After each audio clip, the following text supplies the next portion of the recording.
বলে দাঁড়িয়ে আছে, টাকাটা দিয়ে দাও গো। আমার কাছে টাকা থাকলে তো দেবো, না থাকলে আমি কোথা থেকে দেবো? চুরি করে দেবো নাকি? এই যে মিস্টার, 4 কিস্তি ফেল হয়ে গেছে আপনার। আমাদের হেড স্যারকে আর আমরা বুঝাইতেই পারছি না, আজকে টাকা দিতেই হবে আপনাকে। আপনি টাকা কোথায় থেকে আনবেন, কিভাবে আনবেন সেটা আপনি জানেন। আজকে আমরা ফুল অ্যান্ড ফাইনাল ডিসিশন নিয়ে এই যে টাকা আপনার কাছ থেকে নিয়েই তবে এখান থেকে যাব। টাকা বাড়া থাকলে তো দেবো বাড়া, না থাকলে কোথা থেকে দেবো? ঈদের কথাবার্তা শুনলি কেমন গা পিত্তি জলের রে। সেটাই তো মনে হচ্ছে স্যার। টাকা দাও, ফালতু ঝামেলা করো না, টাকা দাও। স্যার বিশ্বাস করুন, একটা টাকা নাই ঘরে, 80টা টাকা পড়ে আছে ঘরে। এগুলো কোনো কথা না, এগুলো কোনো কথার মধ্যে পড়ে? হ্যাঁ, কি করবো স্যার বলেন? যেদিন থেকে আপনাদের কাছ থেকে কিস্তির টাকা নিয়ে ঘর বাড়ি করেছি, সেদিন থেকে জীবন থেকে আর আমার সবকিছু শেষ হয়ে গেছে। কিস্তির জ্বালা যন্ত্রণাতে এমনিতেই আমার বউয়ের সাথে ঝগড়া অশান্তি রাত দিন লেগেই থাকে। বউ আমাকে সুখ শান্তি করে চারটি ভাতও খেতে দেয় না, কাছে শুইতেও দেয় না। এবার আপনারাই বলুন স্যার, কিস্তির টাকাটা নিয়ে যে আমার জীবনে কি বিপদ নেমে এসেছে সেটা আমিই জানি। এই টাকাগুলা লিবার সময় ভাবতে হয় বাছা ধন। এখন আমরা কোম্পানির লোক, কোম্পানিতে কাজ করি। আপনাদের সমস্ত ডকুমেন্টস কোম্পানিতে জমা দিয়ে কোম্পানিতে আমরা অ্যাপ্লাই করেছিলাম যে আপনি সাধারণ মানুষ, মাসিক আয় আপনার 30 থেকে 40 হাজার টাকা। আপনার সমস্ত বায়োডাটা ঠিক রয়েছে, কোনো জায়গায় কোনো লাল কালির দাগ নেই। এবার আমাদের কথা বিশ্বাস করে আমাদের হেড স্যার আপনার নামে ফর্মটা পাঠায় যে এই ফর্মটা লিখে সাবমিট করো, ওনাকে টাকা দেবো আমরা। কোম্পানির কাছে আপনাদেরকে আমরা ভালো সাজিয়ে আপনাদেরকে নুনটা পাইয়ে দিয়েছি। এবার সেই টাকা যদি আপনারা কিস্তি বাই কিস্তি যদি না পরিশোধ করেন, তাহলে কোম্পানি আমাদেরকে কিরকম আছিলা চুদুনটা দেয় আপনি একবার ভাবতে পারবেন? সবই বুঝতে পারছি স্যার, কিন্তু নিরুপায় হয়ে পড়েছি, কিছু করার নেই যে স্যার। এমনিতেই 18-20 দিন কাজ হয়নি, তারপরে যে বিদেশে যে কোনো কাজ কাম করে কিস্তির টাকাটা জোগাড় করবো সেই উপায়ও নাই। বিদেশে যেখানেই কাজে গেছি সেখানে রোহিঙ্গা বলে মাইছি, বাংলাদেশে বলে ডকুমেন্ট সবকিছু থাকতো মেরে মুখ ফাটিয়ে দিচ্ছে, ওই জন্য ভয়ে যেতে পারছি না। এখন যদি আপনারা জোর জবরদস্তি করেন যে টাকা দিতেই হবে, তাহলে বিদেশে গিয়ে জীবন হারাইতে হবে। আপনারা তো সবই নিউজে দেখছেন, ফেসবুকে, যে সমস্ত ডকুমেন্ট থাকা সত্ত্বেও কিভাবে কুকুর মারা করে মারছে। এবারে আপনারা কিস্তির হেড স্যার, আপনারা যদি জোর জবরদস্তি করেন টাকার লেগে, তাহলে বিদেশে গিয়ে জীবন হারাইতে হবে। তা আমি বলি কি স্যার, জীবনও হারাবে না, আবার আপনারা টাকাটাও পাবেন, আর একটা ছোট পাবেন কাজ করেন। কি করতে পারে একটা কাজ? আপনাদের হেড অফিসে আপনারা মেল করেন, দিয়ে একটা কথা বলেন যে যেই সমস্ত ব্যক্তির কাছে আমরা কিস্তির টাকা পাওনা রয়েছে, তারা এই মুহূর্তে টাকা পরিশোধ করতে অক্ষম রয়েছে, পরিশোধ করতে পারছে না। তো 1 বছরকার জন্য তারা কিস্তি দিতে পারবে না, 1 বছরকার জন্য তাদের কিস্তির টাকাটা মুকুব করা হোক। কি আমার মামার বাড়ির রসগোল্লারে টপাটা মুখে ভরে পচপচ করে চিবিয়ে দিলাম আর 2 দিকে রস গড়িয়ে পড়ে গেল। এগুলা বিদেশি কোম্পানি, এগুলা ইন্ডিয়ার কোম্পানি নয় যে কথা শুনবে। ওরা এক ধরনের জালিম, ওদের নিজস্ব কোনো টাকা পয়সা নেই। তোমার আমার টাকা নিয়েই ওরা ব্যবসা করছে। তা তুমি যেটা বলতে চাইছো এই কথা তারা কখনোই কোনোদিনও শুনবে না। তাদের একটাই কথা, হয় টাকা দাও, আর না হলে তারা ছাড়বে না। মানুষের দুঃখ কষ্ট মজবুরিটাও বুঝবে না, যে কেন আমরা টাকা দিতে পারছি না, কি কারণে দিতে পারছি না সেটাও বুঝবে না। আরে বাবা না, তারা এইসব বুঝার জন্য ব্যবসা করতে বসেনি। তারা নিজের লাভের জন্য, নিজের স্বার্থের জন্য ব্যবসা করতে বসেছে। তারা কেন এই সমস্ত তোমার দুঃখের কথা তারা বুঝতে যাবে, আর তাদের বুঝারই বা কি প্রয়োজন রয়েছে? তাইলে আর কি করবো, আপনারা যা ভালো বুঝবেন তাই করেন, কিন্তু আমার কাছে এখন টাকা নেই। তোর কথাবার্তা শুনলে তো মনে হচ্ছে মানে চাকরি থাকবে না রে আমাদের। স্যার আমার কথাবার্তা শুনলে আপনাদের চাকরি থাকবে না, কিন্তু আপনারা যে জুলুম চাপাইছেন আমাদের উপরে, এটা আমাদের জীবন বাঁচবে না। তা গান মারাইতে এই সমস্ত কোম্পানিকে ইন্ডিয়াতে জায়গা দেওয়াই বা কি দরকার ছিল? মানে যে কোম্পানি মানুষের দুঃখ কষ্ট বুঝবে না, মানুষের হাকিকত হালাত বুঝবে না। আমাকে বলে কোনো লাভ হবে? সে গভর্নমেন্ট সরকারকে বলতে হবে। তিনারাই তো তাদেরকে এখানে ব্যবসা করার জন্য পারমিশন দিয়েছে, আমরা দিয়েছি? তাহলে সরকার যখন পারমিশন দিয়েছে, সরকারকে আপনারা বলুন সেই ব্যবসাদারকে বলতে, যখন যারা কিস্তি লিখে তারা টাকা পয়সা পরিশোধ করতে পারছে না, 1 বছরের জন্য টাকা মুকুব করা হোক। এ ফাদা, তোর এই ভুয়ো ডায়লগ শুনতে আসিনি, টাকা দে। ওই আমার কিস্তির স্যার বলি গো মনের দুঃখেরই কথা, গরিব অসহায় মানুষ ছিলাম বলে টাকা পয়সা নিয়ে ঘর বাড়ি করেছি। এখন রাজ্যের যে অবস্থা, যেতে পারছি না খুব বিদেশে টাকা পয়সা কামাতে। বিদেশে গেলে বলছে গো আমরা নাকি রোহিঙ্গা জালিয়াতি করে এসেছি বাংলাদেশ থেকে। আসলে আমরা ইন্ডিয়ার নাগরিক, তাদেরকে বুঝাইতে আমরা পাচ্ছি না গো, তারা কি মার মারছে গো। এই জালিমদের চাপ আবার তোমাদের চাপ গো, এই দুটো চাপে গরিব অসহায় মানুষ জ্বালা যন্ত্রণায় মরছে গো। গরিব আমাদের জীবনের জন্য কাল হয়ে দাঁড়িয়েছে গো কিস্তির স্যার। এ বাড়া, তোর কথা শুনে বাড়া আমার কান মান ঝালাপালা ধরে গেছি রে ভাই, টাকা দে রে বাড়া। বিশ্বাস করুন স্যার, ঘরে 80 টাকার বেশি একটা টাকা নেই। এখন কি করবো বলেন, না থাকলে এখন কি করবো আমি? বে তুই শালা মার গাবে, তুই শালা মইলে এত জ্বালা যন্ত্রণা আমাদের আর সহ্য করতে হবে না। খুব সহজেই ফর্মটাকে লিখে সাবমিট করে দেবো। ফুটু সুসাইড করেছে। ইরে বাবারে, এত বড় জালিমের মতো অত্যাচার। ও অত্যাচারের কি দেখেছিস কি? টাকা দে। জানি না নাকি পাপ যেমন বাপকে ছাড়ে না, ঋণ তেমন কাউকে ছাড়ে না। ও স্যার, আমি কি বাড়া দুবো না বলেছি নাকি? আমি তো দুবো বলছি, একটু সময় চাইছি গো। তোর তো সপ্তাহে সপ্তাহে ডেট আছে টাকা দিবার, তুই তো আবার সময়ের কি সাথে রে বাড়া? সময় তো পেয়েছিস 7 দিন করে টাইম। এই 7 দিনের মধ্যে তোকে টাকা জোগাড় করতে হবে। এই 7 দিনের মধ্যে তুই বাড়ি বেচবি না, জমি বেচবি না, জায়গা বেচবি না, ব্লাড বেচবি না, চোখ বেচবি না, কিডনি বেচবি না, মাথা চুল বেচবি, সেটা তুই জানিস। তুই যেমন করে টাকা জোগাড় করতেই হবে। মানে দিতেই হবে যেমন করে, কিছু করার নেই, তাই তো? ইয়েস। বেশ ঠিক আছে স্যার, আপনারা যখন ছাড়বেনই না, টাইমে দেবেন না, আপনাদের টাকা নিয়ে বাড়ি ঘর করেছিলাম, তো ওই বাড়ি ঘর আবার আমরা বিক্রি করে দিচ্ছি। যে যা টাকা পয়সা নিয়েছিলাম সমস্ত টাকা সামনের সোমবারে গিয়ে অফিসে দিয়ে পরিশোধ করে দেবো। ওটাই ভালো হবে আর ওটাই মানুষের মতো কাজ হবে। নেক্সট বার যেন এখানে না আসতে হয়, সোজা সোজা আপনাকে অফিসে যেন দেখতে পাই। বেশ বেশ ঠিক আছে বানা, যান অফিসে দেখতে পাবেন, যান টাকা সব একবার শোধ করে দেবো, যান। খুব ভালো কথা, চলে চো। হ্যাঁ আসুন স্যার। গদি তুমি সত্যি সত্যি বাড়ি ঘরটা বেচে দিবে? তা কি করবো, বাড়ি ঘর বেচা ছাড়া তার কোনো উপায় নাই। কোনো দিকে কোনো আধার নাই, কোনো দিকে কোনো টাকা জোগাড় করতে পারবে না। টাকা জোগাড় করাতে একটাই রাস্তা, হয় ফাইন্যান্সারে টাকা নিতে হবে, নাহলে কিস্তির টাকা নিতে হবে। আবার তো তাহলে সেই একই বিপদে ঘুরি ফিরি পড়বো। শোনা বউ গো, এই যে এই বিপদে পড়ার সম্পূর্ণ দায়ী আর কারণ তুমি। কেন আমি আবার কি করে দায়ী কারণ হলাম? শোনা বউ গো, মেয়ে ছেলে তো সব সময় তোমাদের জ্ঞান বুদ্ধি হটুর নিচেতে থাকে। যদি জ্ঞান বুদ্ধি তোমাদের মাথার উপরে থাকতো না, তাহলে আজকে এই বিপদে পড়তে হতো না। ই আবার কি কথা কুকুর বেটা, আমার আবার কিসে দই দিছু আবার? হলো মাংমারানি হুচুক দুমাচুদি মাগি। তাহলে শুন, যখন আমি আমার বাবার বাড়িতে ছিলাম তুই আর আমি, তখন সামান্য পরিমাণে দু একটা কথা যদি আমার মায়ের কথা যদি মেনে নিলি, সেই বাড়িতে থাকতাম, তাহলে আজকে আর এই বিপদে কি পড়তাম? কোনোদিনই পড়তাম না। তুই আমার মা বাবার কথা শুনলি না, তাদের সাথে ঝামেলা অশান্তি ঝগড়া করলি, আমাকে জোর জবরদস্তি করে কিস্তির টাকা নিয়ে জায়গা কিনে ঘর বাড়ি করালি। আজকে বিপদে কারা পড়লো? তুই আর আমি পড়লাম। শুধু তোর বুদ্ধির কারণে এটা হইলো। আজকে যদি মা বাবার কথা শুনে ওই বাড়িতে থাকতাম, তাহলে আজকে এই দুঃখ এই কষ্ট আমাদের জীবনে আসতো না। এখন বাড়ি ঘর বিক্রি করে দিয়ে সমস্ত টাকাটা ওদেরকে জমা দিয়ে দেবো, দিয়ে পথের ভিখারি হয়ে যাবো। আবার সেই মা বাবার পাতলাতে গিয়ে করতে হবে। শুধু তোর কারণে রে বউ, যদি একটু মায়ের কথা মেনে নিতি তাহলে আর এরকম হতো না। ওই জন্যই বলে মেয়ে ছেলিল 12 হাত কাপড়েও ন্যাংটো। তোদের যে জ্ঞান বুদ্ধি কবে হবে লো? সেই আশায় আশায় দিনের পর দিন, বছরের পর বছর, মাসের পর মাস চলে যায়, তবু তোদের জ্ঞান বুদ্ধি হয় না লো। মাংমারানি ছাবলা গুদি হলো। টাকাই না ঠিকই বললাম লোক। ঘরের ভিতরে যা, কোথায় জাঙ্গিয়ে আন্ডারপ্যান্ট ভিসিয়ে আর আছে, সবকিছু ঢের মনের বস্তায় ভরে মুখ বেঁধে রাখা, দিয়ে মাথায় চাপিলি পথে পথে ঘুরবি। তোর মতো কাপুরুষকে বিয়ে করেছি, এখন তো মাথায় করে চাপিলি পথে পথে ঘুরতেই হবে। এই বাপ ভাতারি, তোর কবে বুদ্ধি হবে লো? এই সতীন, একটা কথা বলি ঘাড় ভেঙে দেবো কোনে বা তোর মেয়ে। কেলা চুদি বেহুশ বে বুদ্ধি চুদি মাগি। কিলা চুদা, ও খুব বুদ্ধিমান জি। মার খাবি লাইলো? তুই বয় নাইলে মারবো কোনে আবার? মারবি দিকে সস্তা তো, তোর গোষ্ঠী লাতার মারি দেবো। বল ঢেমুন, বল মাংমারানি মাগি, মা বাবার কথা শুনবি বল। বল মাংমারানি বয়লা চুদি মাগি, ঢেমনা চুদি মাগি, বল শান্তি। বল শুধু গোষ্ঠী বড় কোথা ছিল কোথারে দেখতে পেয়েছেন না নাকি? দাড়ি ফাড়ি কেটে মাঙ্গেনা বেগমের সাথে ক্লাবে হুলুহুলি করছিল। গাড়ে রস কত সুইরের বাচ্চার বুকাচুদা। যেদিন থেকে এমএলএ হয়েছি সেদিন থেকে কত ঠেলা সামলাই তুই জানিস আমাকে একা? আর তোরা যদি এইভাবে আড়ালে আবডালে মাগি ফাগিলি ফুর্তি ফাত্তা করেছিল, আমার কাজকে সামাল দিবে? আরে বড় ভাইজান, খামাখা আপনি আমার উপরে রাগ করছেন। এইটাই তো এখন মেয়ে মানুষলি ফুর্তি করার বয়স। আর এই বয়সে যদি মেয়ে মানুষলি ফুর্তি ফাত্তা না করতে পারি, তাহলে কোন বয়সে করবো মরার পরে? দাদা সাদা কুকুর, তোর কাছে আমি লেকচার শুনতে চাই না। যা কিছু করবি টাইম অনুযায়ী করবি, আর টাইমের আগে এড়িয়ে চলে আসবি। লোকজন পাঠিয়ে তোকে যেন খুঁজে আনতে না হয়। বেশ ঠিক আছে, আর ভুল হবে না, এবার থেকে আমি নিজেই চলে আসবো। হ্যাঁ, কথাটা ভালো করে মাথায় ঢুকিয়ে লাও। বে বুকাচুদা, তো নারী পাগলা কেন বে তুই? তুই বেশি বকি না কালো কুকুর। আমার বকি নাকি বে? ঠিকই তো বলছে। মেয়ে ছেলে দেখে চিনো তো? এই অসৎ পথের প্রেম ভালোবাসায় কত মানুষের জীবন নষ্ট হয়ে গেছে, তুমি তো জানো না। আর জানো না বলেই তুমি এই কাজ করছো। যেদিনকে ওই মহিলার সাথে তুমি একটু এটাল বেটাল করবে না, পুচুত করে লিঙ্গু কেটে নেবে, বুঝবা? তখন বুঝবা মুখ থেকে এই কত ঠেলা। জ্ঞান দিচ্ছি নাকি তুই আমাকে? বে বুঝিয়ে দিচ্ছি, জ্ঞান দিইনি। কালো কুকুর। জি গুরু বলেন। ওর কথা বাদ দে, তুই যে মস্তানটাকে খবর দিয়েছিলি তার কি খবর রে? গুরু, এই মস্তানে তো আজকে এখানে আসার কথা। তা কই, অনেক বেলা হয়ে গেলে এলি কই? সেইটাই তো শালা কইছি কি এতক্ষণ।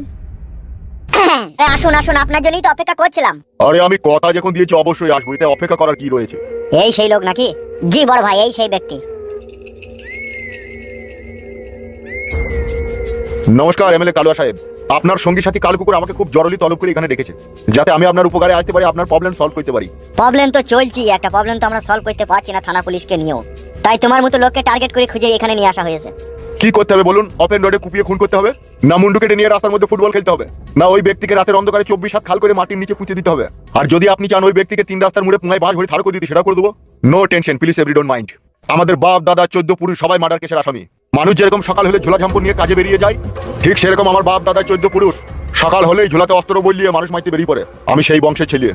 যেই হাতুর ঘরে আমার জন্ম হয়েছিল, সেই হাতুর ঘরে আমি ধাইমাকে মার্ডার করেছি। সেই জন্যই তো আমার নাম দিয়েছে আমার বাপ মা মার্ডার গুরু। আপনার কথাবার্তা শুনে মনে হলো আপনি খুব দাপিয়ে বেড়ানো মস্তান। ইয়েস, আপনার যে সমস্যা রয়েছে সেই ব্যক্তিকে শুধু একবার দেখিয়ে দিবেন। আজকে রাতে ওর মুন্ডু কেটে রাস্তায় ফুটবল খেলিয়ে সেই মুন্ডু আবার পানাপুতিতে ফেলে দেবো। তোমার কথাবার্তা শুনে মনে হচ্ছে তুমি খুব ছাতিওয়ালা পুরুষ। ইয়েস, এরকম কত মুন্ডু আবার রাত্রে কেটে বাড়িতে নিয়ে রেখেও দিই, সকাল হলেই তার বাড়িতে পার্সেল করে পাঠিয়ে দেবো বলে। তোমার কথা সবই বুঝলাম, মার্ডার। Murder two? যাই হোক, সরি, মার্ডার টু। ইয়েস, আমার নামই মার্ডার টু। হ্যাঁ, তো আমি যেটা বলছিলাম। জি বলেন এমএলএ সাহেব। মেন কথা হচ্ছে আমি যেই সিটে বসে রয়েছি এমএলএ সিটে, এটা খুব পাক পবিত্র সিট, আর আমি চাই না এই সিটে কোনো দাগ লাগুক। তাই কাজটা তোমাকে এমন ভাবে করতে হবে, রাতের অন্ধকারে একটা জোনাকি পোকাতেও যেন টের না পায় তুমি মার্ডার করেছো মরুভূমিকে। শুধু রাত 12টা 22 দেন। এই রাত 12টায় ওই মরুভূমি নাকি বলছেন তার জীবনের অন্তিম রাত আর শেষ রাত হবে। এই রাতেই সে তার জীবনের শেষ নিঃশ্বাস ত্যাগ করবে। তার আর বাঁচার কোনো সুযোগ কোনো সুবিধা নেই। এই রাতেই সে পৃথিবী ত্যাগ করবে। আপনি নিশ্চিন্তে চুপচাপ ঘরে আগে রাতে শুয়ে থাকবেন। আমি যখন এখান থেকে রাতে বেরোবো রাত 10টার সময়, শুধু এক বোতল আমাকে রাম খই দিবেন আর বাড়িটাকে দূর থেকে আপনার লোক দিয়ে শুধু দেখিয়ে দিবেন। বাস, আপনারও কাজ শেষ, আপনার লোকেরও কাজ শেষ। বাকি কাজ এই মার্ডার 2 এর। Okay, thank you so much murder two, তুমি আমাকে বাঁচালে এই কথাগুলো বলে। তোমার কথাতে আমার পুরোপুরি বিশ্বাস হয়ে গেল যে তুমি মরুভূমিকে মার্ডার করে পৃথিবী থেকে সরিয়ে দিতে পারবে। 100 বার। সাদা কুকুর কালো কুকুর, ইয়েস বস। মার্ডার টুকে আমার গেস্ট হাউসে নিয়ে যা, আর কিছুক্ষণ ও বিশ্রাম করুক, ওকে নিয়ে যা। ঠিক আছে বড় ভাই, যাও মার্ডার টু, ওদের সাথে যাও তুমি। চলো। হ্যাঁ, আসেন আসেন। মরুভূমি, তোর জীবনের শেষ রাত আজকের রাত।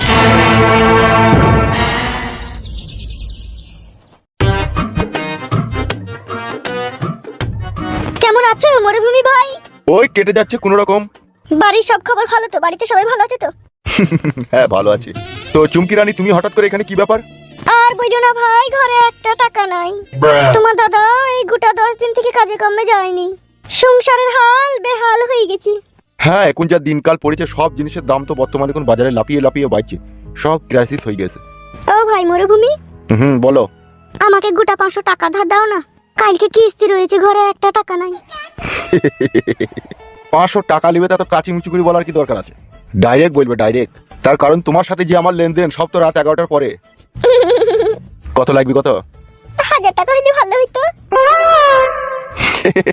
দিচ্ছি দিচ্ছি। এই নাও, ধরো। এখন খুশি তো? তা খুশি হব না? ও চুলু বুলি। তাহলে রাত্রে আসবো নাকি একটু জামা ঘষতে? আসবে। বেশ ঠিক আছে, এখন যাও, লোকজন দেখলে বড় অসুবিধা আছে। বেশ ঠিক আছে। ও 500 ইনকাম নাই আর 500 টাকা চুনা লাগিয়ে দিয়ে গেল। টাকা তো রাত 11টার সময় আসল তুলি নেবো, তার লেগে লয়। পাড়ার বৌদিদের সাথে লাইন করা এই একটা ঝামেলা, সব সময় খালি পকেট ঝেড়ে দিয়ে যায়। বাল আমার না, বালে বৌদিদের সাথে লাইন মারা ছেড়ে দিতে হবে। ঈদের সাথে লাইন থাকলে খালি পকেট কেটে দিয়ে যাবে। বাল আমার। আরে গুরু, কি হলো রে আর কপালি চুদা, প্যাক প্যাক করছিস কেন? যা থাকে তা থাকুক সখী আমারও কপালে। আরে ও, আরে রেহাই না পাই তোমায় নিয়া হইব দেশান্তরি। সুরের বাঁশি রে, ফুলের কানে সুর দিও না। প্রাণ ভোমরা রে, গুনগুনাইয়া গান গাইও না। ই কি বে, শালার মাথায় মাইবো লাত, এখন কি হলো কি বে? ই কি রে বড়ার হল, কি হলো কি বে? মরুভূমি ভাই, শালাকে বদনাম করে এক লাত মারবো, চিনিস তোমাকে? কি হলো কি বে? ই কি বে, ধুলুতে বসলি কেন? কি করবো? তুমি আমার বড় ভাই, তুমি আমার গুরুজন। তা গুরুজনদের কাছে মাথা হ্যাট করে বসাটাই ভালো। নকরামো না করি কি হয়েছে বল? বলছি বড় ভাই, কিছু মনে করবো না তো? শালাকে বাঁ পায়ে করে ঝেড়ে এক লাত মারবো, দেখ। লাত মারেন না চটি মারেন, যা মারেন মারেন, আমার কোনো অসুবিধা নেই, কিন্তু আমার মনের কথা বলছি। ই কি রে, তা বলবে? এই গ্রামে একটা কি সুন্দর মেয়ে এসে, একবারে মনে হচ্ছে ফুরফুরুনি পাখি। তা আমি চাইছি বড় ভাই, ওই ফুরফুরুনি পাখিটাকে চপাত করে ধরে খাঁচায় ভরতে। কে মেয়েটা? কাদের বাড়ি এসে কাদের? ওই ফালতু ফালতু নাকি বলে, তার বাড়ি এসে, তার শালি হয়েছে। দিতু কি করবি কি মেয়েটাকে? বিয়ে করবো মনে করছি বড় ভাই। তুই তো আছিস আমার বাড়িতে, খেয়েছিস আমার বাড়িতে, দিদু বিয়ে করে তোর বউ থাকবে, তার বউকে কে খাবে? তোমার বাড়িতে যখন আছে, তুমি দায়িত্ব করে বিয়ে শাদী দিয়ে দেবো আমার, সেটা আমি খাওয়াবো আমার বউকে। মেয়েটার সাথে প্রেম ভালোবাসা করছিস নাকি তো? না না, প্রেম ভালোবাসা কোনো হয়নি, তবে প্রথম দেখাতে ওকে আমি ভালোবেসে ফেলেছি। আমি চাইছি আগে বিয়ে করলে বোধ পরে ওর সাথে প্রেম করবো। কই চো তো আমার সাথে, চো, আমি দেখবো মেয়েটাকে। চলো বড় ভাই চলো। চো চো চো।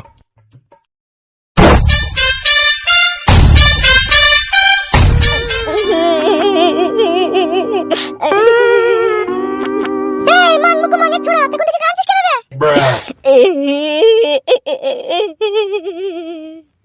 কি হলো কি রে? কখন থেকে জিজ্ঞেস করছিস তোকে? কানে কথা ঢুকছে নাকি তোর? মামি। আচ্ছা মামি গো, যাইতে রে তোরা। কি হলো, কখন থেকে জিজ্ঞেস করছিস? পি পি পি করে গেছে ঠাডা কুকুর বেটা। কি হলো, কি বল রে? আমি একটা মেয়েকে পছন্দ করেছি, বিয়ে করব। কি কি বললি? একটা মেয়ে আমাদের গ্রামে বেড়াইতে এলো ফালতুর বাড়িতে, ওই মেয়েটাকে আমি বিয়ে করব। তুমি আর মামা দুজনে মিলে ওই মেয়েটার সাথে আমার বিয়ে দিয়ে দাও। ফিদা কুকুর বেটা, আমাকে কি বলছিস তুই? মামাকে বল কথা। মামাকে আমার বলতে ভয় লাগছে, তুমি বলে দাও। এইটুকু বয়সে গুদ পাগলা হয়ে গেলি মামি গো। बात तो सही है। ও মামি, তুমি বুঝতে পারছো না, আমি বিয়ে করব না, নেড়া ওই মেয়েটাকে বিয়ে করে নেবে বলছে। নেড়া বিয়ে করুক আর ভেড়া বিয়ে করুক, যে বিয়ে করুক, তোর এইটুকু বয়সে বিয়ে কে দিবে তোর? কে বলছে এইটুকু বয়স? 23। ফিদা কুকুর বেটা, মানতে তোর বয়স। ও মামি, তোমরা বিয়ে দিবা না, আমি নিজে থেকে করব বলো তো? করবে কাকা কুকুর বেটা, আমাকে কি বলছিস রে? তো তোমাকে বলবো না তা কাকে বলবো? তুমি আমার মামি হইছো। তুই বিয়ে করবি তো আমাকে এবার বলার কি দরকার? তুই নিজেই কইলি গা। তোমাদের সামনে কোনো কথা বলা লয়। তুই বড় হয়ে গেছিস, বুদ্ধি জ্ঞান হয়ে গেছে, তারপর বলারই বাকি দরকার আছে রে? নিজে নিজে বিয়ে শাদী করে দিলে বাড়ি ঘর ছেড়ে পালা। তুই দেখো কই ব্যাটা আমার দেড় মুরগি বয়স ছিল না, আর এখন থেকে বিয়ে করার লিগে হইলো হইলি বাবালু। এখন থেকে ফুটো নিশা হয়ে গেল, ফুটো চিনতে পেরে গেল। কি গো মামি তুমি আবার? আমি ওইরকমই রে। তোমাকে বলি কোনো লাভ হবে না, বুঝতেই পারছি, মামাকে বলতে হবে। তা যা রে কাদা কুকুর বেটা, আমার দাঁড়ালি কেন? যা তা বাল আমার মারবো মুখে স্যান্ডেল করে বাড়ি এখনই দেখবে। रुको जरा सबर करो। মান মুখে কাদা কুকুর বেটাটা বসে বসে খেচ্ছে, আবার গাড় পাকা মারাইছি। আসুক সে বাড়ি, তারপরে তোদের গাড়ি লাত মেরে তোদের বাড়ি থেকে খেদাবো।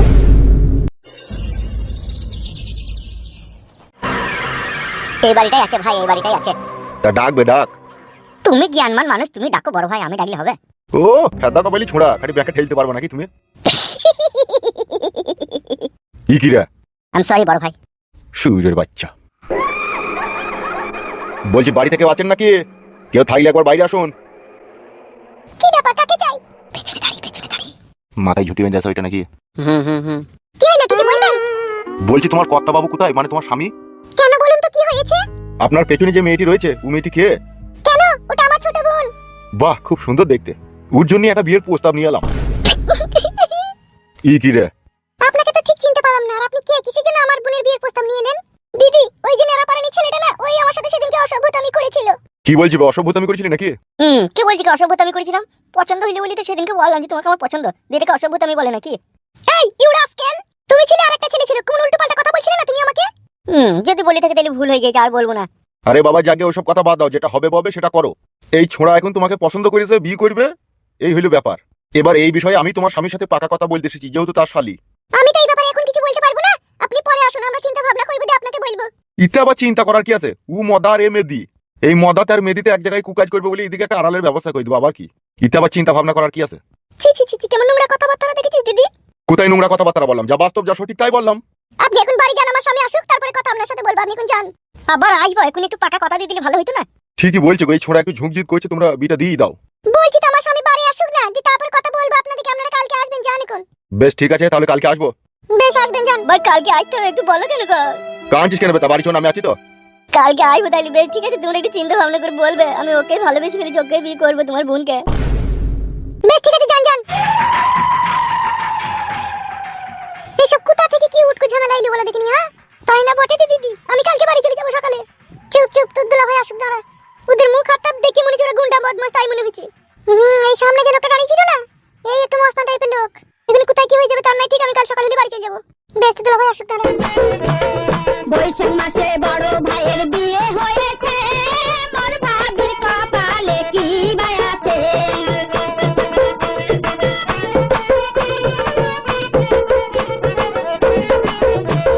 বৈশাখ মাসে বড় ভাইয়ের বিয়ে হয়েছে, মোর ভাবির কপালে কি বায়াছে। ও ভাবি বমি করেছে, একটি দারুণ বিধির লিখা হে। ও ভাবি বমি করেছে, একটি দারুণ বিধির